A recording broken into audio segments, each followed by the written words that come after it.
record. There we go. Okay. From Climb Chiropractic. And so for those of you watching this right now, or those of you who are going to be watching this from the private members group, or the newsletter that we send out to you, you think about going to a chiropractor. A lot of times you think about just getting adjusted or your back cracked.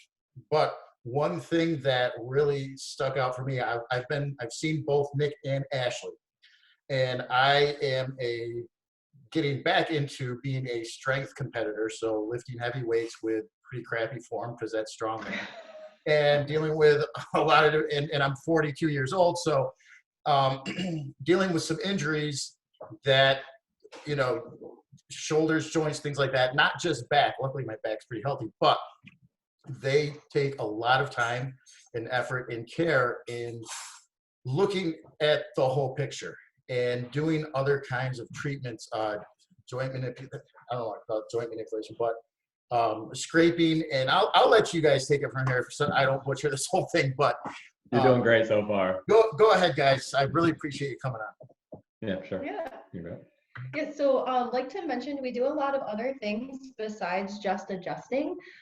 We believe that if adjustments are necessary for some people, but there's a lot of different ways to do an adjustment. So you can do kind of that adjustment where you hear the cracks and pops. You can do a mobilization. You can use an activator, which is awesome because you're going to get that joint to move. But if you don't correct the muscle and balance around that joint, it's going to just continue to get restricted, and that's just going to keep coming back. So you're going to continually need that same adjustment. So we do a lot of muscle work with you as well, which Tim kind of mentioned. Scraping is one of my personal favorite tools to use.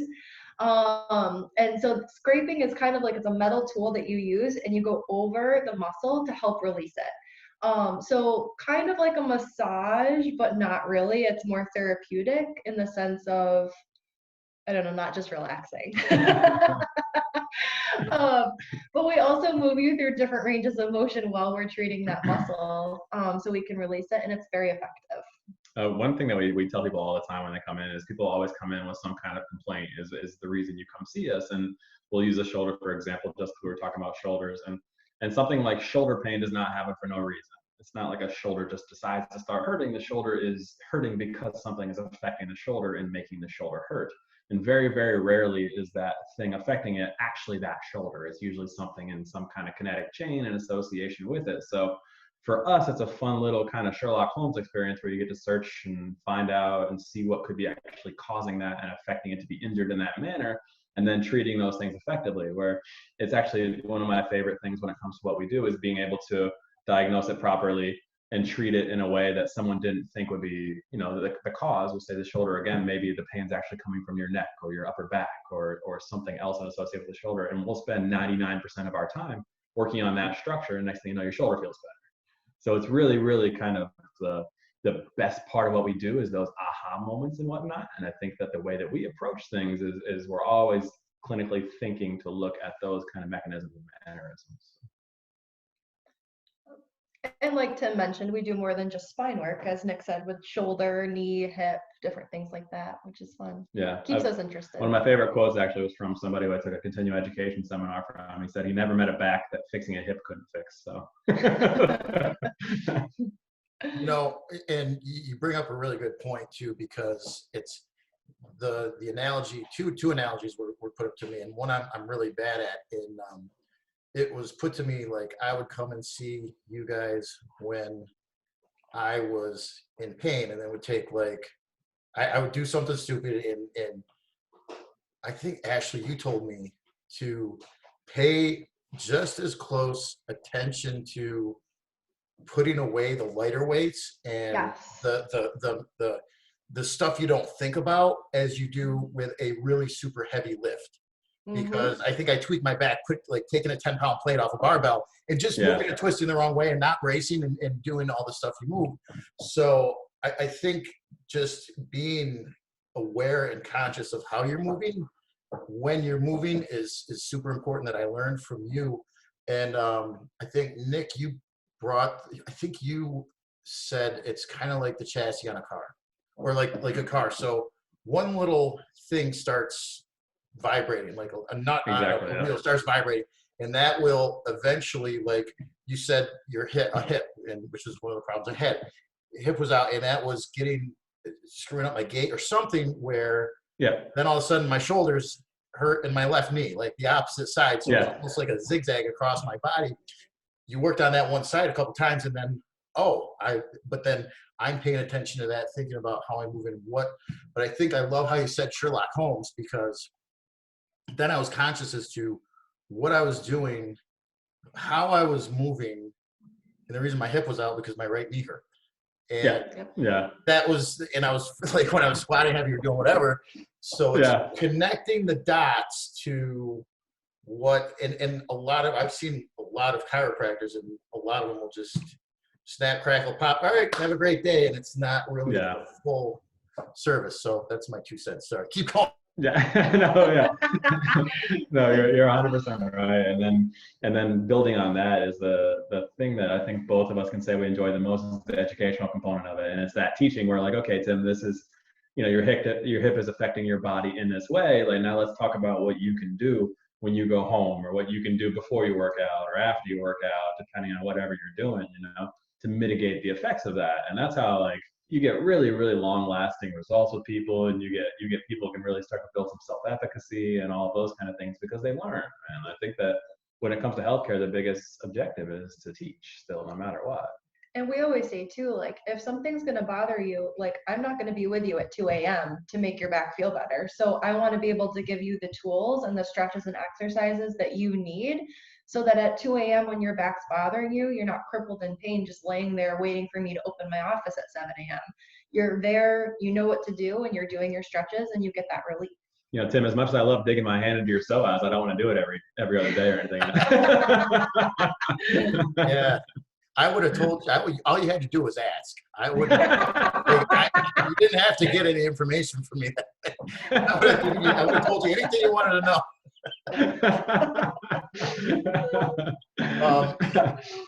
But that comes to a good point, where now as trainers, coaches, practitioners of any wellness field, what they do and what happens when they're with you is 30 minutes of the game. Like, our workouts are 30 minutes, CrossFit workouts are an hour, anywhere between 30 to an hour. That's like 30 minutes or an hour out of a 24-hour day. So what happens when they're not with you? Like, a lot of people think, oh, I'm going to the chiropractor, I'll be fixed. Just that. So what do you guys recommend? How do you, I guess, and this is the coach in me asking, what and the education is a big part of it, because that helps me, because knowing why you're doing certain things when I'm not being seen is important. But how do you help people with the compliance with the certain stretches or exercises they're supposed to do outside? And I'm guilty. I've skipped some days and come back and said, so sorry, I haven't been doing those. You're human. The stretches to get the front rack more. Well, compliance is easy when people are in pain. So usually when they're injured actively, they're more likely to be doing their exercises. Or if something's starting to come back, people remember and say, oh, this worked last time, I'll do this. The tricky part is when people are feeling great and they're just rocking and rolling through life. That's when compliance starts to go down.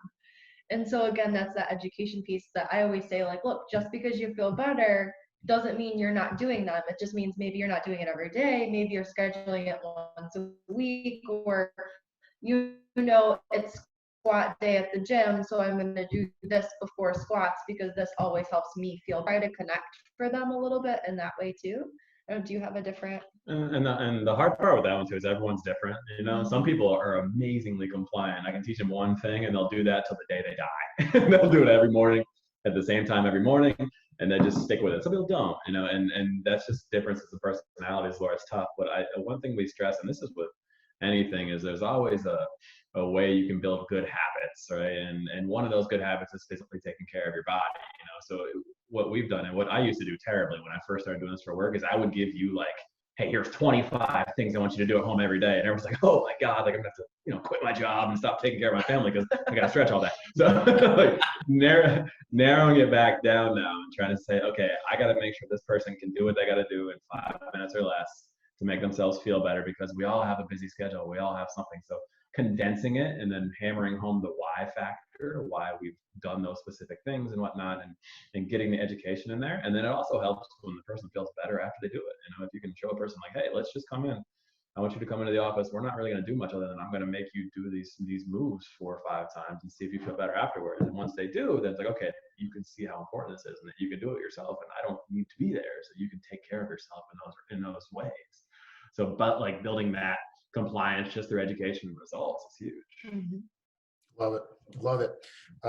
And I had a thought on the habits, the little habits, because I would, as a coach, do the same thing. Starting out as a new coach, I'd be like, you got to count your macros, work out 3 times a week, get 8 hours sleep, drink this much water, and do this and that, and meal prep, and people are over. Yeah. So, which that book we just finished, some people, I don't know if anyone here has read it or is in the middle of it. Yeah, I've read it actually. The Atomic Habits. So just starting with that one little tiny thing and letting that compound into something bigger. So that's my favorite thing about that is to like usually those little the things you start with are very small things. It just compounds on the small things first. So a lot of times if you come in and something hurts, I'll teach you a couple stretches, but I'm also going to say, hey, I want you to like sleep a little bit more, like, you know, drink some more water. Yeah. Hey, there he is. Hey, what's happening, dude? Oh, you're muted, Oh, Tim. you're muted. You're muted. I'm muted. Can you say hi? Remember, you're the terror of the shop, aren't you? Yeah. Mommy goes to get adjusted up. Yeah, he knows your face. He's like, oh, I don't know about Ashley. That lady. All right, we'll get you something right there. No. Ladies, any questions so far about anything? Every parent working at home. Guys.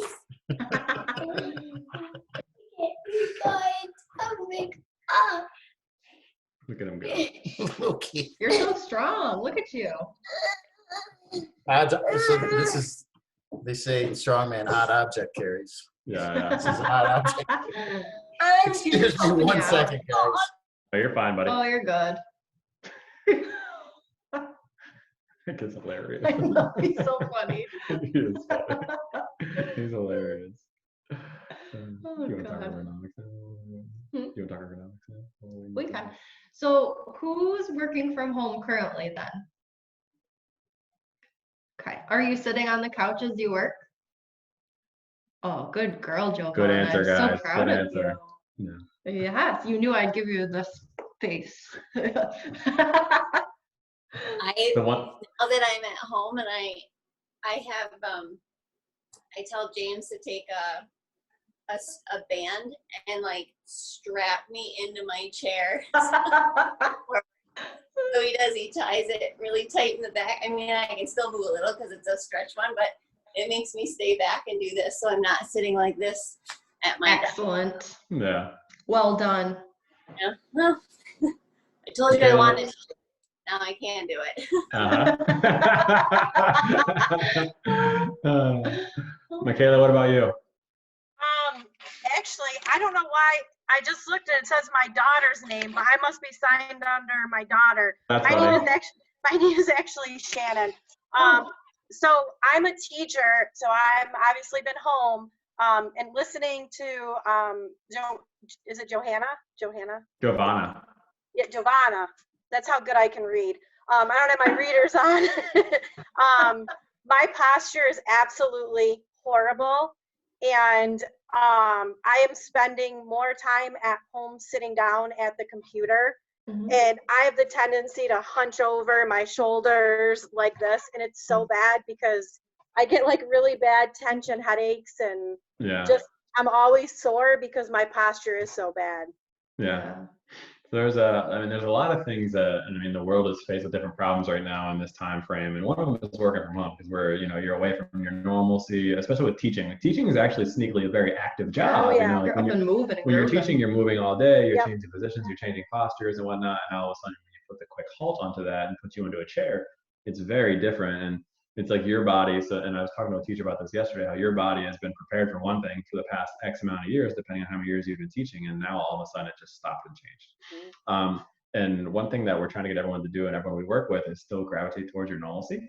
So as much as you can, you want to change your postures throughout the day, right? That's the idea, where being stuck in one position, and no matter what that position is, you know, I've always been an advocate that like posture is very important, but there's no such thing as really a good or bad posture. It's just, you know, you need to be able to diversify your postures, right? So you and Giovanna kind of hit the nail on the head when you said you end up like slouching forward over top the computer and whatnot. And then I'm the same way. If I sit at my computer for 2 hours, all of a sudden I'm like, Nick, like prop yourself up. You do this for a living, right? So like you recognize that, okay, this is an issue not just for specific people, but for everyone.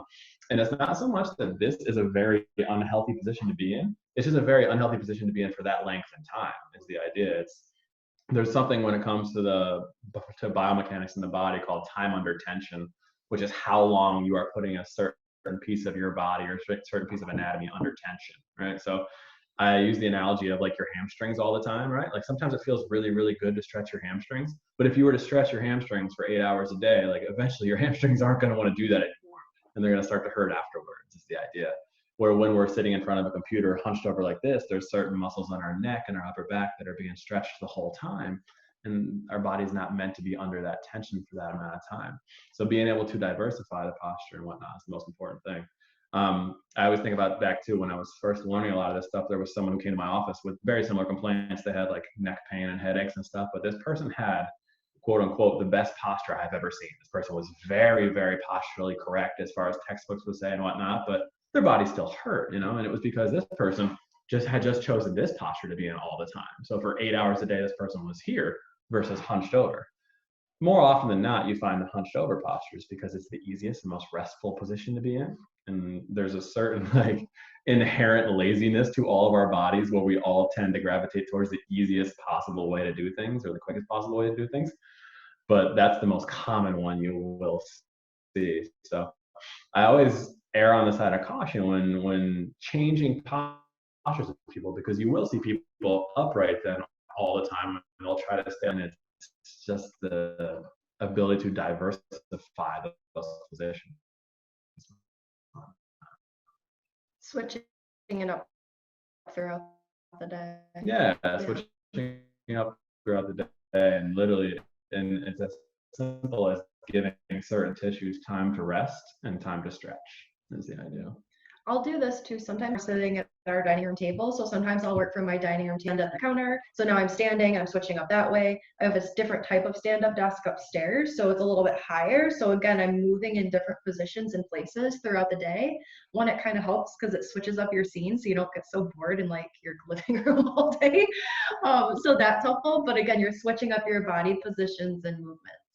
And we're big advocates too that like take a break and stretch, like take a break and move, like, you know, maybe you have a favorite workout that you're doing, do 5 minutes of that. Or every time you go to the bathroom, do 10 air squats, like little things like that. Ashley's favorite position to work in is actually tree pose. If you I actually do stand in tree pose. If you walk into the office at any time, Ashley's like typing notes in tree pose. I don't know how that I've done that for like years, even before I was a yoga teacher. I don't know why. So it's just comfortable. My favorite yoga is Chobani Vanilla. So maybe you can. So what exactly is tree pose? So do you want me to do it? Yeah, please. Because I have no idea what you're talking about. So tree pose, you literally just stand on one foot, your other foot comes inside. I don't know if you can see me. And then you just stand like this. And you like squeeze your legs together to lift. So I just sit there and I type my notes like this. I don't know why, but only on one leg, which is probably not good. But So you should probably alternate legs. So my goal. I should probably alternate. I am going to come out of quarantine being able to hold a tree pose. I like it. I have faith in you. I'm trying to get better at things. I'm trying to make mobility a habit because it's my weakest link in the whole wellness chain. So I have time now. So exactly. Yeah, exactly. Well, we actually just came up with a new program. It's called the Midday Movement Project, actually. And so we've got Jess is doing it. Yeah, Jess. Yeah. And what it is Nick and I are gonna guide you through a video every day. So it's a different video. It's 7 to 10 minutes long. It gets emailed to you every single day. You do your video whenever it's convenient for you. It's mobility, it's flexibility, it's a little bit of strength, but it's all body weight movement stuff. And this is why we created it now, is everyone is home, sitting way more than they used to. This gets you up and gets you moving consistently every day in a different way. And it's that same thing we just talked about, building a habit, where it's a very small thing where you can build a habit now where, say that at lunchtime you usually go and sit in the break room and eat or whatever you may do. This gives you an extra 10 minutes at lunchtime where you're like, all right, I'm going to do these stretches before I go eat lunch or something like that. And if you can build those habits over that time, then it becomes second nature. And hopefully on the back end of that, you get better results with it. Yeah. So. And that's awesome because some people, I mean, a lot of people are working from home. Some people are just furloughed, laid off, and they're just home binge watching. I was gonna say sitting to work and sitting to watch Netflix. Yeah. Yeah, whatever. So I think that would be something hugely beneficial. Now, is there a link you'd be able to share in the comments for that? Yeah, we absolutely can. There's if I can figure out how to do it on Zoom, but there is a link on our website. Our website is climbchirosportshealth.com. So if you go link right there, you can copy and paste that link into the chat box. That will then be linked to this Zoom call, and I can also post it. So I will be posting, I download this onto YouTube after the fact as private, so only our members with a link. So then we email it to everyone and then put it on our private members Facebook group. And I can include that in next week's newsletter and our daily directive as well. Yeah, that would be awesome. That would be awesome. Thank you so much. Yeah, we've been running. Is there a cost? Just so I can tell people, is there a cost? Yeah, it's $20. $20 a month is all it is. Yep. $20 a month, and that is just mobility for you guys.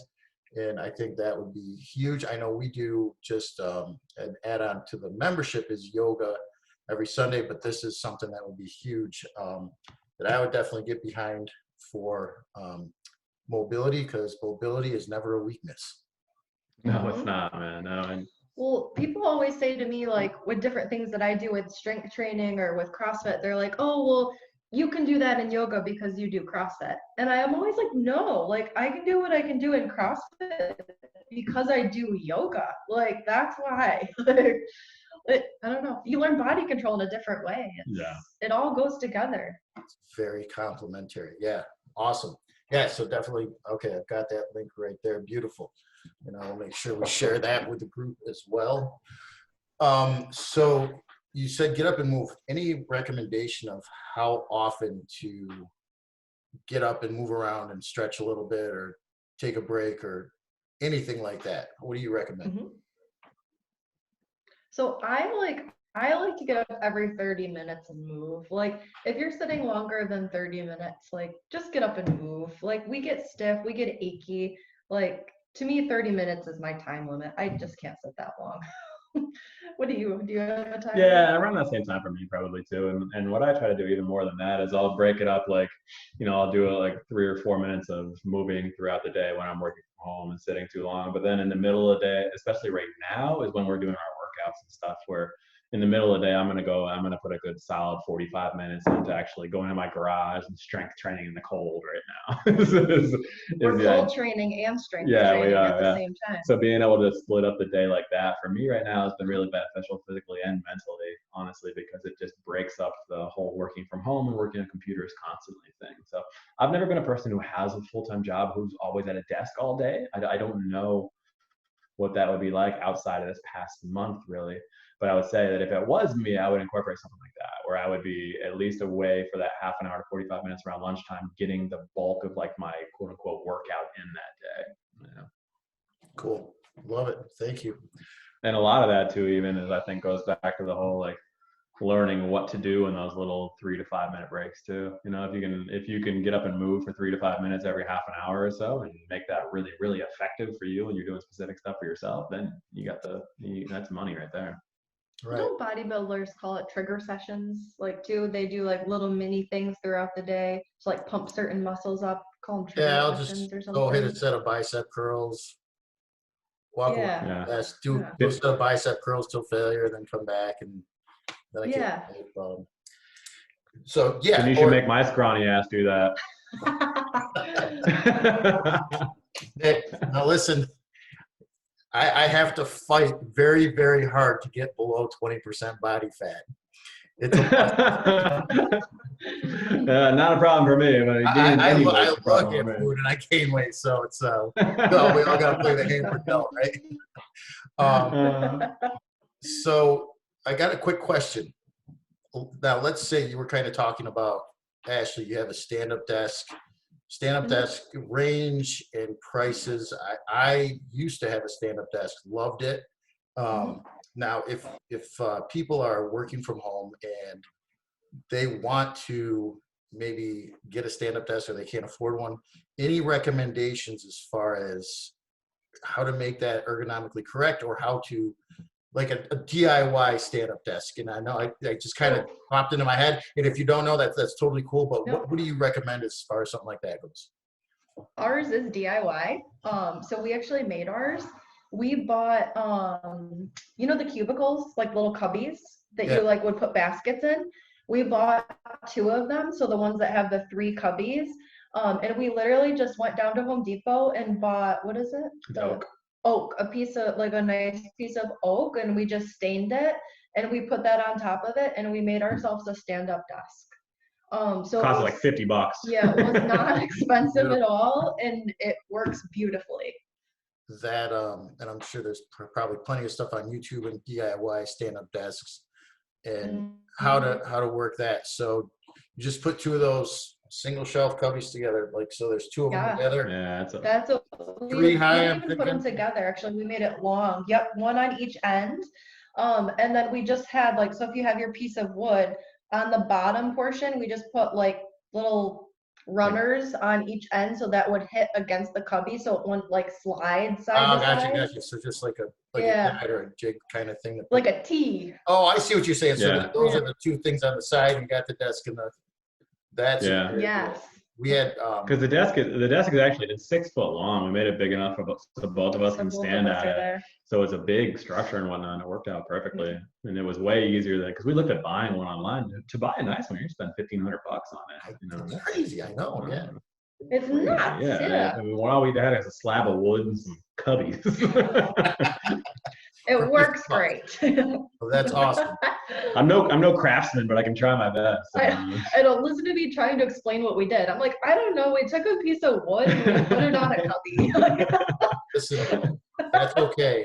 I'm good at stuff people can't see, like demolition and roofs if it's far enough away. That's about it. So speaking of that, people now, Alicia, for example, she is working now. She's still working, and it's looking like she's going to have more work than she knows what to do with. So she's on her feet all day long. Yeah. Right.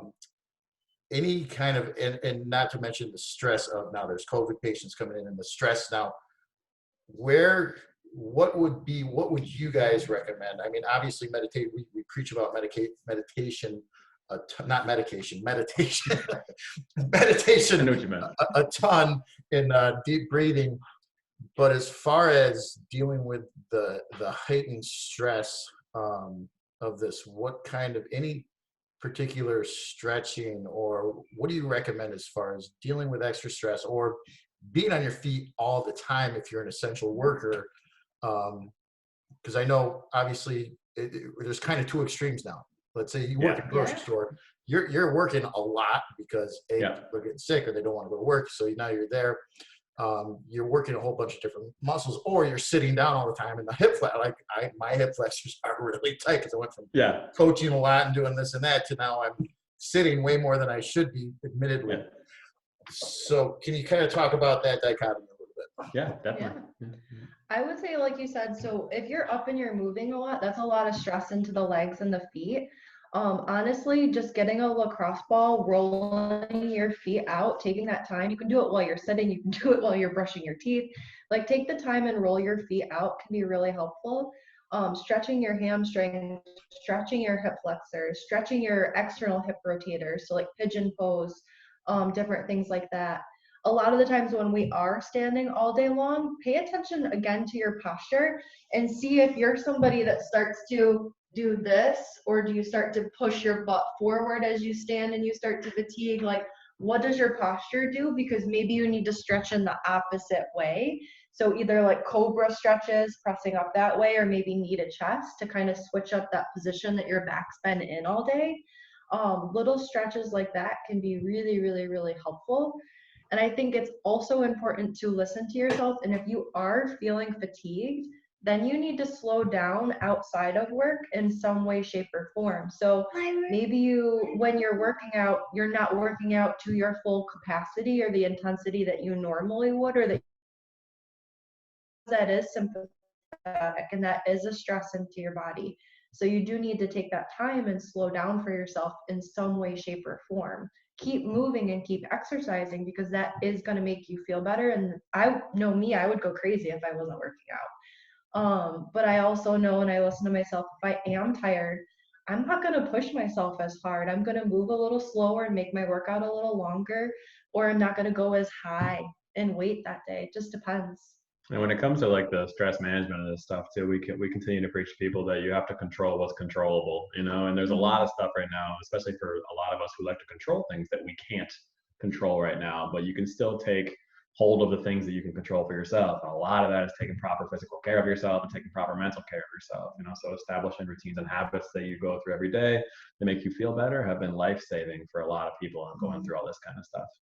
One thing that I always preach to people too, when it comes to having like a physical job or like a job where you're at least on your feet all day, is just maintaining and gaining proper strength, you know. And I think that a lot of people who go to a gym such as yours are doing that probably already, where, you know, they're getting strong enough to support their job. That's one issue that you see a lot of times. You see somebody who is completely deconditioned and they're in a very active position and their body's not prepared for that. They're going from a place of sedentary activity to a place of very intense activity too quickly. So not having the proper strength to maintain those positions and whatnot is huge. It's really, really, really important. Awesome. So leveling up to where you are, to where you, from where you are to where you want to be or have to be as well. Yeah. So kind of the acceptance thing. We had a mental health professional on our very first Wellness Wednesday, Joanna Goli, who kind of hit on that quite a bit, in the self-empowerment of actually taking actionable steps on what you can control and how the compounding effect that has on your self-esteem and overall wellness. I love it. We talk, and in the office, we find ourselves talking about mental health as much as physical health, really. And I tell people all the time who come in our doors that a person never walks in and is significantly stressed but feels great physically. You know, it never happens. Where usually a stressed out body also ends up hurting, and a hurt body ends up stressed out. And there's a huge connection between those two kind of things. So a lot of it that we talk about with people is about the physical health, obviously, because that's what we do. But a lot of it, I will say, listen, you need to not only do that, but I want you to take a walk with your husband or wife, or take a walk with your kids, or sit down and have a real conversation, or, you know, find some kind of stress management strategy, and you'll be amazed how that can physically affect your body if you're able to properly do those kind of things. The mind-body connection. It's huge, man. It's absolutely huge. And I think that the more we dive into healthcare here in the future, and the further you see healthcare go, I think you're going to see more and more of that come around the pipe. I think there's too much research and too much evidence out there not to. I think you're right. I hope you're right. I agree. Yeah. And I think, correct me if I'm wrong, it's really hormone driven as far as the cortisol and I simplify everything and call it the feel good hormones and the feel bad hormones. Yeah, absolutely. You're flooding yourself constantly with those feel bad hormones and not flushing them out of your system with adequate sleep, exercise, meditation, quality social time, the fellowship of being around other positive people. I think that can really wreak havoc on your whole body in general, I think. Nutrition too, that's a big yes thing. Nutrition. Yeah. Figures I'd be the one to forget that one. But you're right, man. Like really, It all goes your together. hormones are driving the bus, man, and everything, especially what you guys do, exercise wise and strength training wise, is such a good hormone balance kind of Mhm. activity to do, you know. But a lot of these high stress activities really do, they build up things like cortisol and all these other pro-inflammatory kind of hormones. And once you get a buildup of those kind of things, then it's really, really hard for your system to flush it out without knowing how to do it. And that's where you see all these like chronic health conditions come into play, whether it be pain related or like metabolic syndrome related or all of those things. Like you see it all the time, and so much of it comes back to stress, you know. And I think that specifically in this certain time in our certain country right now, where this is as much stress as we've ever seen in our lifetime. So the mental health component of these things cannot be understated. Love it. Yeah.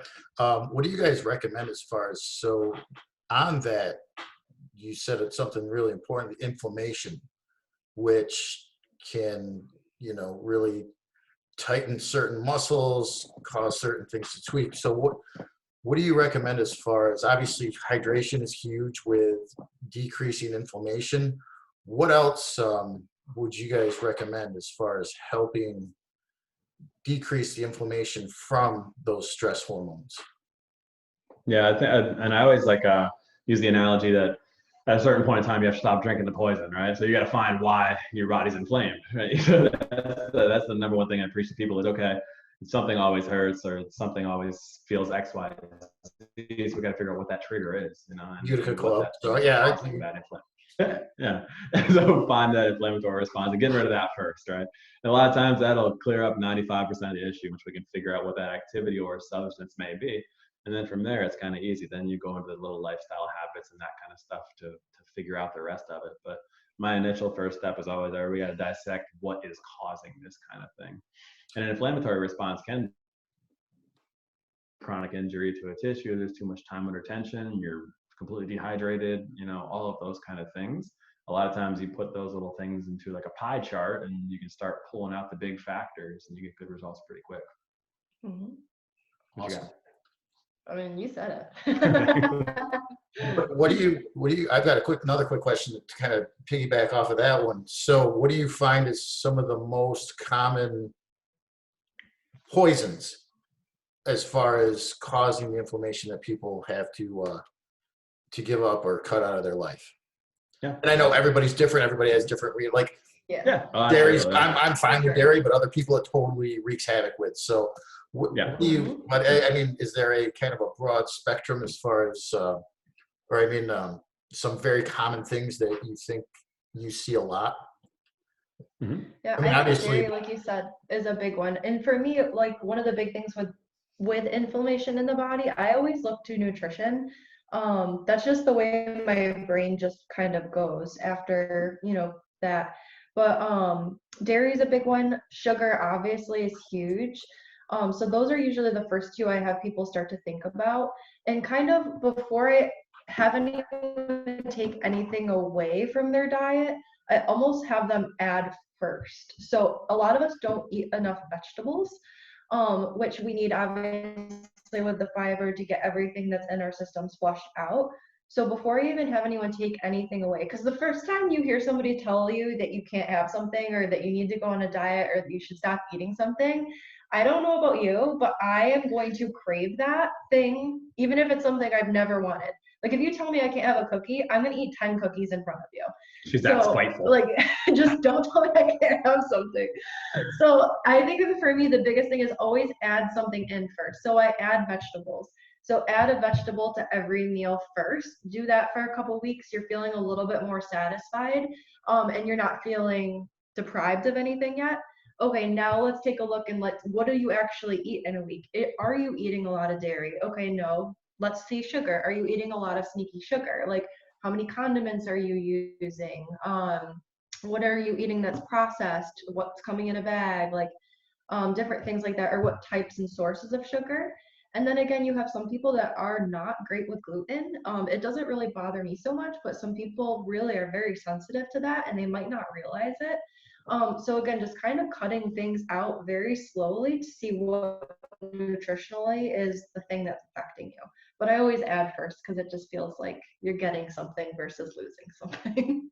the one that what she touched on the nutrition out there, and one thing that a lot of people don't understand is how much your body like hormonally is controlled by what your gut absorbs. All right, so your gut creates most of the relaxation hormones in your body, and which then stimulates certain parts of the sympathetic versus the parasympathetic nervous system, and all of this kind of stuff. So there's the I guess the stress response in your body is governed by this big thing called the autonomic nervous system, and that's divided into two categories: the parasympathetic versus the sympathetic. And we always make these as simple as possible, where the sympathetic is like the fight or flight response, where everything's heightened and stressful and aware, and the parasympathetic is the rest and digest portion of it. And your gut produces all these hormones that control that system. So now it's all the way, but now you just got to find out like how you're going to balance the gut, where you're going to have either a certain semblance of sympathetic hormones build or a certain semblance of parasympathetic hormones build and whatnot.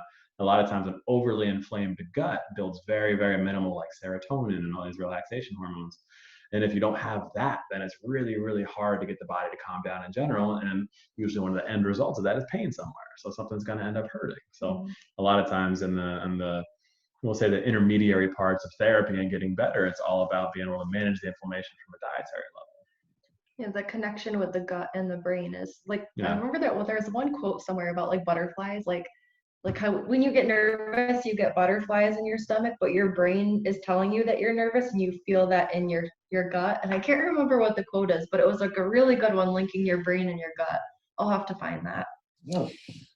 I remember hearing, is there a book called The Gut-Brain Connection or something like that? There is. Okay. Yeah. That might be what I'm thinking about. Ashley, you said something pretty interesting about sneaky sugar. Can you elaborate a little bit more about that? Because we're teaching a lot about sugar and alternatives and cutting that out, and how it's, just the people that are able to successfully cut the majority of sugar out. And again, we talk about, try to cut back, when you restrict someone, they automatically you clinch up and you're like, no, you're not the boss of me. You're not going to tell me anything. So, and I tell everybody, I'm not the food police. You're the captain of the ship. We're just the navigators trying to help you get from point A to point B as quickly as possible. But with that sneaky sugar, I think that's huge. Can you just talk a little bit about that? Where would you find sneaky sugar? Yeah, sneaky sugar is in everything. If it's in a wrapper or it's in a box, there's probably some sort of sneaky sugar. So I know like even like you think about protein bars, you're like, oh, well, I'm doing something good for myself. I've got my protein bar. I'm ready to rock. Look at the sugar content on that, because there's probably a pretty decent amount of sugar in most of them. I know I love Perfect bars. I'm guilty. I like eat those, but I try to split them with Nick because there's so much sugar in them. But same thing like condiments. So like if you use barbecue sauce with your chicken, ketchup, different dressings on your salads, like you're trying to do something healthy and eating your greens, and you might not be looking at your dressing and seeing what's in there. I know for us, like I try to typically use honey or maple syrup as our sweeteners. So I don't use sugar in anything that we cook. Those are the two things that I go to. Natural sources. There's something with agave, because I used to use agave and then I read something that agave is not the best source, and I can't remember the reason why. So I just don't use it anymore, and I probably should remember why. But I stick with honey and I stick with maple syrup if I'm going to add to anything.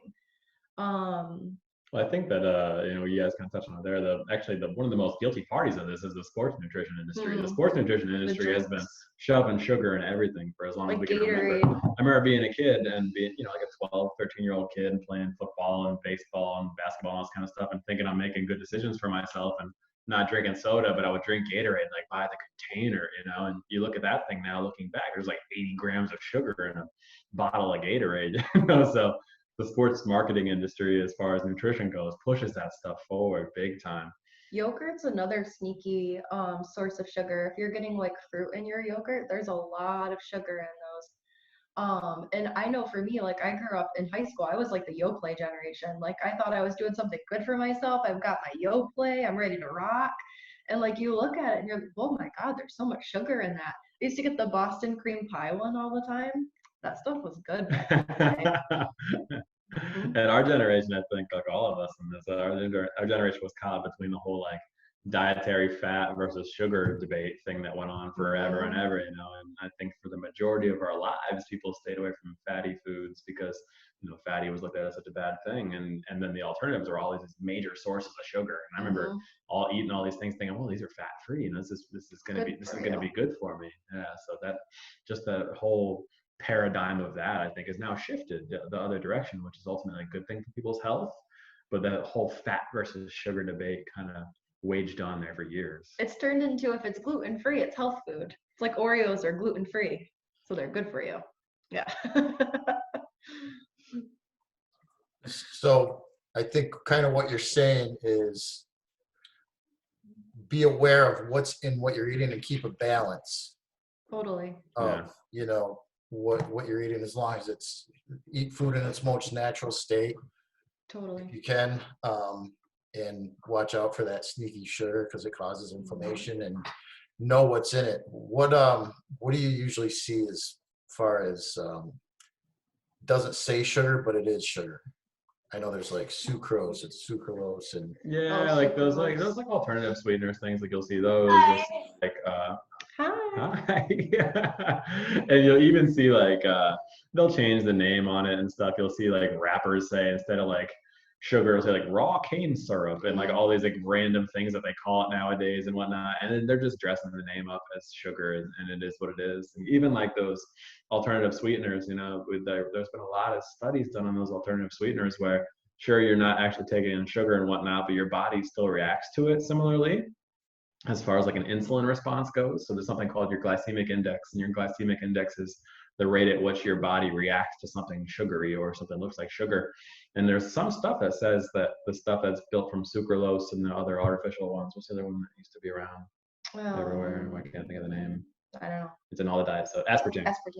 Like sucralose, aspartame, those kind of things. Your body actually still sends the insulin actually out of your pancreas. So once you eat something, your pancreas it gets rid of all the insulin to go act on the sugar, and there's no sugar there for it to act on. So now you just have all this insulin floating around your body, and that's how your body actually starts to develop insulin resistance, which leads to diabetes.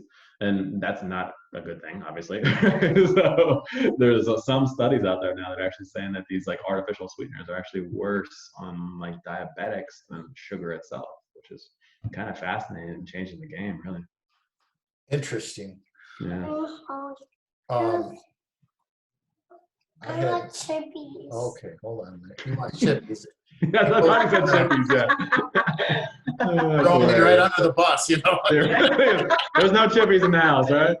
Go get a carrot stick. Well, the chips he's used to are the tortilla chips. Yeah. So it could be worse, but it's still not the best. What spots? I had another question. I'm sorry, completely. You're good, buddy. You're good. Yeah. Do you guys have any recommendations as far as it was had to do with hip mobility for squats?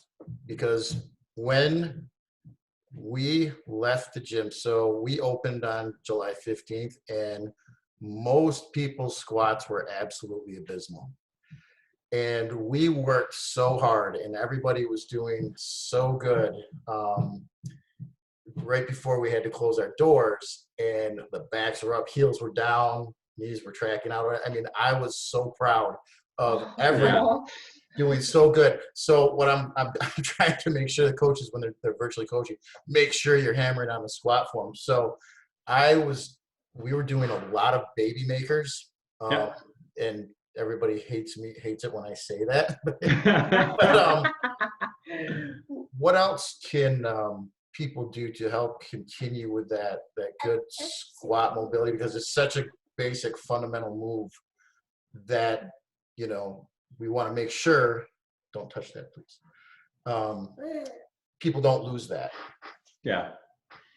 Let me take it. Yeah, go for it. So one thing that we always talk about is how when it comes to squatting, you know, there's many joints at play, whether it be the hip or the knee or the ankle and whatnot. And usually there's some kind of common denominator in there that's causing the fault. So it's all about figuring out what the region is that's not letting you squat properly.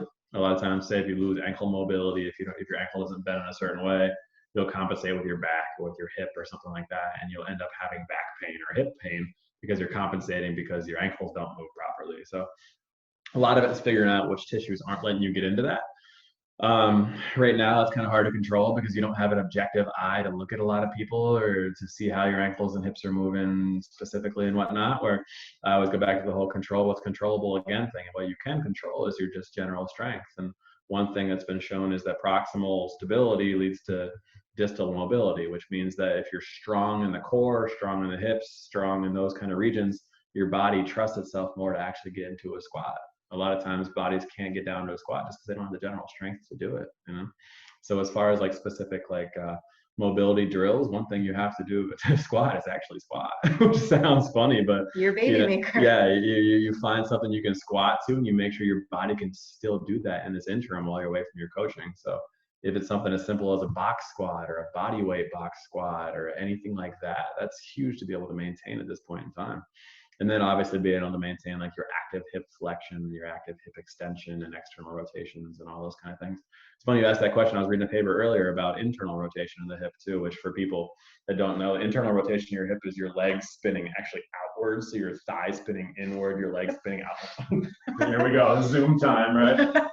This is internal hip rotation, which is being able to spin your leg that way. And a lot of times that's one of the least looked at mobility things that we find. But as far as actually accepting weight and accepting load, it's one of the first positions your body goes into with a squat. And a lot of times if your body can't get into that position, your back starts to do funny things first. So, and that's a position where people who sit a lot can't maintain a lot of internal hip rotation because your hip flexors actually rotate your hip out as well. So being able to actually get your femur to rotate inward is huge. And that's something that we've tried to work on with people here in the past, and working on that at home right now is the perfect time to do it. I know for me too, like I always, I have the mobility and the different ranges of motion to get into a squat. But for me, it's more of stability. So I always do some glute activation work before I go and I start squatting, just to kind of turn my pelvis on, get my low back fired up and ready to go in a good way. And that's what helps me get ready for a squat. Like I have enough ankle dorsiflexion. I can move my ankles. My hips are pretty mobile. So mobility is not an issue for me. It's more turning things on and getting myself primed and ready to go. But for some people, ankle, like Nick said, is a big restrictor. So maybe you're not able to dorsiflex. So you can do some different ankle mobility drills to kind of warm up the ankles, stretch your calves, roll out your calves. Hip flexor stretch, if you ever feel that you're getting pinchy in your hip at the end of your squat when you're in the bottom, you can stretch your psoas out. Different things like that. It can be very, very helpful in making squatting more comfortable. So for those that don't know dorsiflexion, it's when you go down and your Here we go. Flex your foot. comes Point, dorsiflex. flex. Dorsiflex, plantar flex. There we go. Awesome. You guys are getting a movement lesson as well. Yeah. Thank you for that. And I'm gonna I think one thing I want to make sure, which the mobility, the daily mobility will certainly help with mobility all the way around, but those key movement patterns of people just being able to stick with the movement and mobility is going to be huge. So if you're watching this, don't let those squats go to heck. Even if it's sitting down on the couch and couch. planting the foot, keeping the back flat, standing up when you get up or sit down. Because you guys, they hear me say when I coach it, 100 times. I said it once, I said it 1,000 times. On purpose, with a purpose. Yeah. I'm preaching to myself, because if I don't keep reminding myself that, I'll end up taking a 10-pound plate off stupid. And yeah. They'll be back in Nick's office. Can't breathe.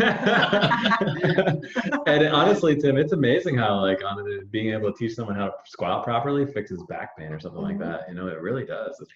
if you squat improperly for 15 years, something's going to start hurting, that's for sure. And if you're able to start to maintain the strength to squat properly, man, those little simple things can really fix a ton. It's great. With my older clientele, actually, like that's typically one of the things I discuss with them is how to properly sit and how to properly stand.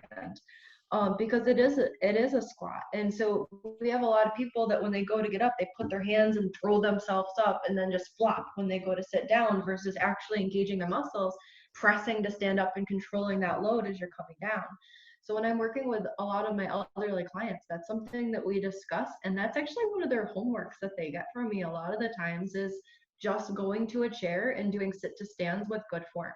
And a lot of them have trouble. The first time you tell them they can't push with their hands to stand up, they panic and look at you like, I can't do that. I'm like, no, you can, I promise. You just have to remember how to do it. And then they always do, and they're impressed with themselves. It's funny how we're born with the inherent ability to squat. Like Luke's squats are perfect. Like Yeah. since he could walk, he'd just squat down and play on the floor with whatever. And I'm like, wow, like they know how to do it into getting conditioned into the inherent laziness, the path of least resistance of trying to do things, sitting instead of squatting, or not sitting on the floor, but trying to sit on the floor more and get in those positions that, it actually works your muscles and limbers you up to get in instead of just sitting in a normal chair. Not that sitting in a chair is bad, but I think we've, as a society, which necessarily isn't the worst thing, but keeping in mind that will keep you mobile forever. Yeah.